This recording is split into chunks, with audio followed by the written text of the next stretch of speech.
बुल्ढाना जिले के येल गांव में पैनगंगा आदिवासी आश्रमशाला में विद्यार्थियों को हुए विषबाधा मामले में अब इस आश्रमशाला के संचालक विजयराज शिंदे ने अपनी प्रतिक्रिया दी है। उन्होंने विषबाधा की बात से साफ इनकार करते हुए कहा कि विद्यार्थियों को वायरल इन्फेक्शन हुआ था। आश्रमशाला की कई छात्राओं की तबीयत बिगड़ने पर उन्हें इलाज के लिए अस्पताल में भर्ती कराया गया था, जिस पर शिंदे ने स्पष्टीकरण दिया कि जिला सर्जन द्वारा दी गई जानकारी पूरी तरह से गलत और संस्थान की मानहानि पहुंचाने वाली है। जिन लड़कियों का इलाज किया गया था उन्हें फूड पॉइजनिंग की कोई दवा ही नहीं दी गई थी। उन्हें एक दिन के भीतर घर भेज दिया गया, जिससे पता चलता है कि ये फूड पॉइजनिंग नहीं बल्कि एक वायरल संक्रमण था। शिवसेना विधायक संजय गायकवाड़ द्वारा इसी मुद्दे की आलोचना करने के बाद शिंदे ने प्रतिक्रिया दी और गायकवाड़ की भाषा पर भी निशाना साधा।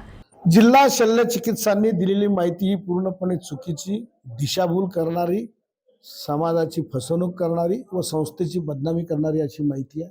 फूड पॉइझनिंग क्वेश्चन मार्क असताना त्यांनी तसं तुमच्या समोर बोलताना सांगायला पाहिजे होतं की हे संशयित आहेत, फूड पॉइझनिंग आहे की नाही सांगता येत नाहीये असा आमचा संशय आहे। पण तसं न सांगता त्यांनी फूड पॉइझनिंग डायरेक्ट बोलले।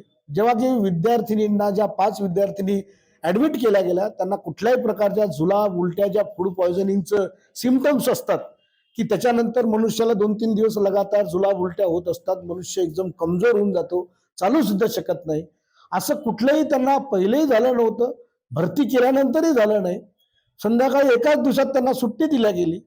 असा फक्त व्हायरल इन्फेक्शन, ताप, सर्दी, पडसं असलेल्या मुलींना फूड पॉइझनिंग दाखवून त्यांनी सगळ्यांची दिशाभूल केली। कढी भात हे अन्न आमच्या इथे 25 वर्षात कधी कढी भात अन्न शिजलं नाही। आश्रमशाळेची जी संहिता आहे त्या डाएटमध्ये कुठेही कढी भाताचा उल्लेख नाही आणि असं असताना त्यांनी कढी भात त्या ठिकाणी सांगून एक प्रकारे स्वतःच्या पदाचा दुरुपयोग केलाय, अधिकाराचा दुरुपयोग केलाय आणि हे त्यांनी संपूर्णपणे राजकीय दबावाखाली केलाय असा माझा आरोप आहे।